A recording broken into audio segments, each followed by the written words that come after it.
अवघ्या काही दिवसांवर दहीहंडी आलेली आहे आणि गोविंद पथक आता सराव करतात। आता मुंबईमध्ये सराव शिबिरं आयोजित करण्यात येतात आणि शिवसेना सचिव सुशांत शेलार यांनी शिवसेना पुरस्कृत झटपट मटकी फोड दहीहंडी सराव शिबिर आयोजित केलं होतं। यामध्ये अनेक गोविंद पथकांनी सहभाग नोंदवला। त्याचबरोबर गौतमी पाटील यांचाही परफॉर्मन्स असल्यानं युवकांचा आनंद द्विगुणित झाला।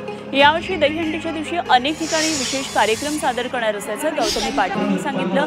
तर दहीहंडीपूर्वी गेल्या 3 वर्षांपासून हा असा सराव शिबिर आयोजित करत असल्याचं सुशांत शेलार यांनी सांगितलं।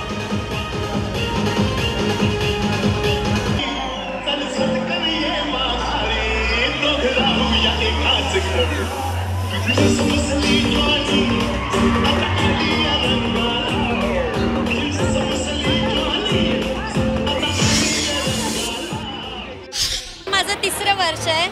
मी मुंबईला कार्यक्रम करते आणि मुंबईकर भरभरून प्रेम देतात आणि जास्ती करून महिला वर्गांचं एवढं प्रेम आहे। आता सध्या जेंट्सपेक्षा महिला वर्गांचं खूप प्रेम आहे, तर खूप छान वाटतं मला दरवर्षी आणि वेगळं काहीतरी असतं दरवर्षी। ह्यावेळेस पण तुमच्यासाठी वेगळं काहीतरी ते तुम्ही बघणार कार्यक्रमात।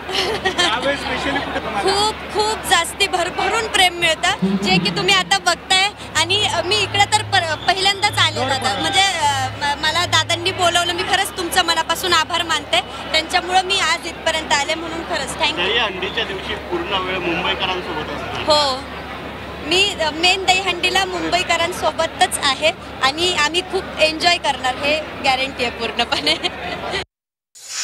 सराव शिबिराचं आयोजन यासाठी करण्यात येतं की दहीहंडीच्या दिवशी त्यांना ती रंगीत तालीम मिळावी आणि चोर गोविंदा ही मुंबईची संकल्पना आहे आणि त्याच्यामध्ये त्यांचा उत्साह वाढवावा, त्यांना प्रोत्साहन द्यावं म्हणून शिवसेना पुरस्कृत शेलार मामा फाउंडेशन आयोजित गेली कित्येक वर्ष आम्ही झटपट मटकी फोड ही स्पर्धा आयोजित करतो।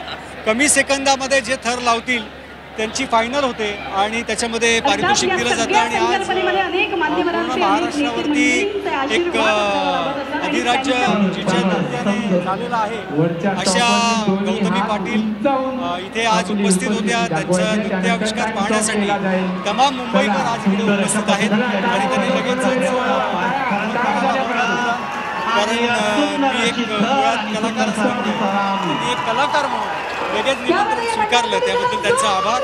आणि या बालगोपाळांना चांगली रिहर्सल व्हावी म्हणून हा प्रयत्न आहे, जेणेकरून तारखेला त्यांना काही दुखापत होणार नाही, त्यांची कशी काळजी घेतली जाईल असा एक छोटासा